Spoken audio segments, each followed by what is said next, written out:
life. Nursery man, plant developer, sage, genius, advocate for children, and infidel. It's our pleasure to introduce to you tonight Luther Burbank, Wizard of Santa Rosa.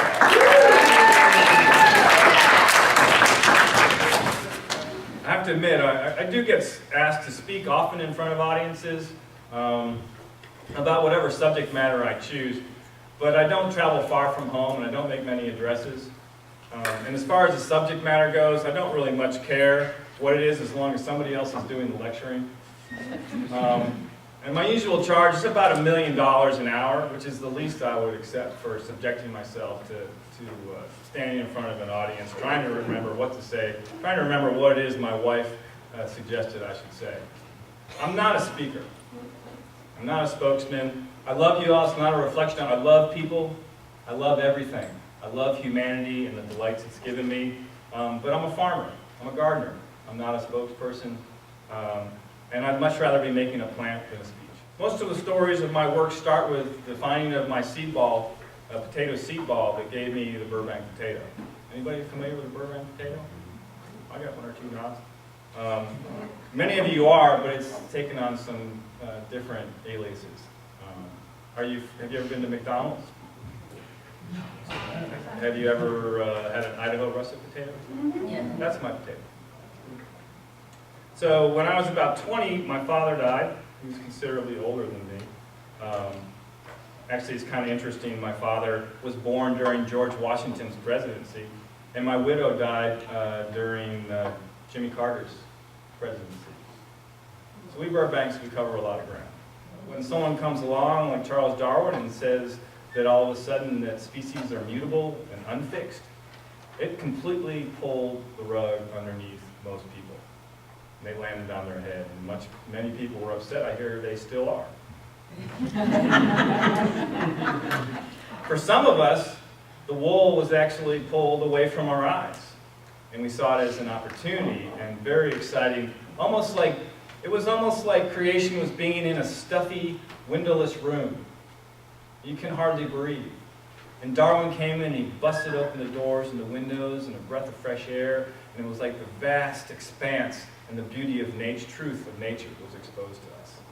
It was an incredible experience. I can't tell you how much this book meant to me. I started to notice that in the same row of peas or corn, some plants grew taller, some grew smaller, some bore earlier, some bore later, some bore more. And I quickly started tagging plants that showed a more ideal growing condition than the others. Something that would give me a benefit.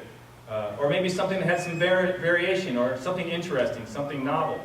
I usually carried around a pocket full of ribbons or rags in my pocket, and that's what I used to tie the plants. Quite often I would forget, with so many things on my mind, I was so excited about my work.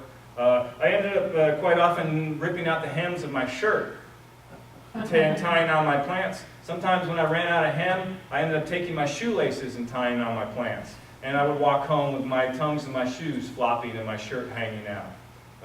My mother always knew I'd had a good day when I came in that sort of condition. Anyway, had some good success with getting some earlier sweet corn to the market. And that was probably one of my most challenging experiences because I don't know if any of you tried to save seed from your very first and best sweet corn. It's not an easy thing. But if we're going to be a plant developer and we want to benefit man the most, we're going to have to make some sacrifices. I remember that was one of my early sacrifices, was not eating those first ears of corn. Saving that seed, right? Saving the best for other people. The potato produces a seed ball, and I was like a little kid. And it must be something about, something like what an astronomer feels when he discovers a new galaxy. For in seeds is infinite variation. Infinite variation. Busting the doors wide open. It's like when I read Darwin for the first time. All of a sudden, there's no limits. All right? Oh, and I had those seeds, and I watched those seeds every day. I checked on that seed ball every day. There was ribbons tied all over it. Oh, man. And judge to my consternation that one day, when the seed ball was nearly ripe, it was gone. I don't know if a dog running through the patch of potatoes or a crow, curious crow, picked it off. Gone. And such are the dark nights of the soul of transformation. When in the forge of initiation, the metal is cast, and those dark nights of the soul when all is lost. Am I being too dramatic? I want to give you an essence of, that's pretty roughed up. No, that was good. That's good. I was on my hands and knees all that day looking for this potato ball. 2 days after, still looking for the potato ball, preoccupied.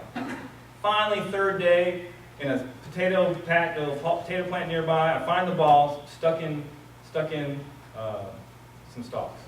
I have no idea how I got there. Well, I grabbed that ball. I harvested those seeds, 23 seeds. I planted those next spring, and I planted those seeds, and I took care of those seeds throughout the summer and dug up 23 plants. And the variations were astounding. Some of my potatoes were snake-like, like this. Some of them had tumor growths, similar to this one. Some of them, the eyes were sunken all the way into the center, all with varying degrees of productivity.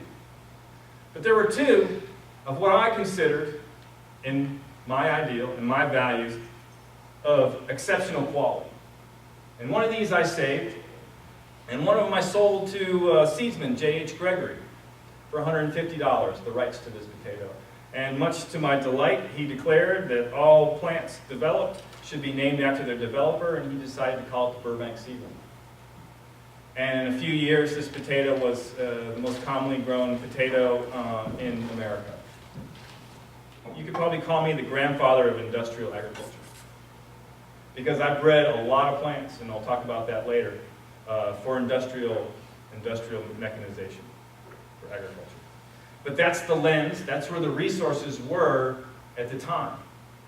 And that's where I focused my lens, and that's the environment that etched itself on my products. Does that make sense? So if you have a different ideal, maybe you're not, that ideal doesn't suit you. Maybe you don't have 500,000 acres of fields and potatoes, but you want something that's adapted to your backyard in western North Carolina. You can take that P8 potato, create variations through sexual reproduction, hybridization, and select which ones prosper or are closest to your ideal. That's what this class is about.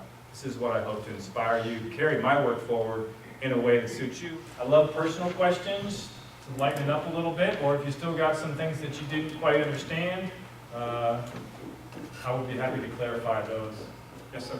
Did you have any children that shared your passion for breeding and developing strains and something like I personally did not hybridize.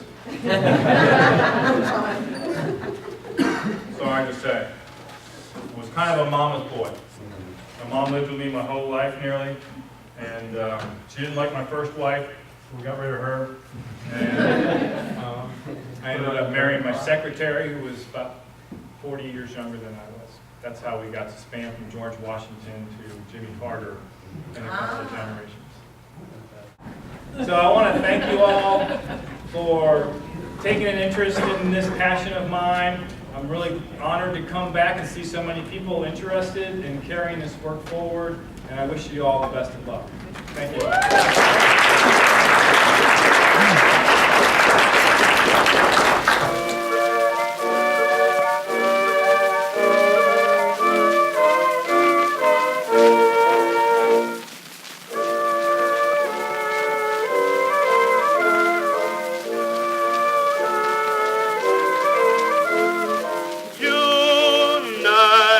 Sweethearts in a bird's canoe, floating on a rippling stream in Dixie. Moonlight, hiding as they bill and coo, till the maiden softly whispers, Nixie. Can't you see that Mr. Moonman speaking? From behind that fleecy cloud he's sneaking. Say, stop making love, then look above and sing this serenade. Sail on, silvery moon, sail on.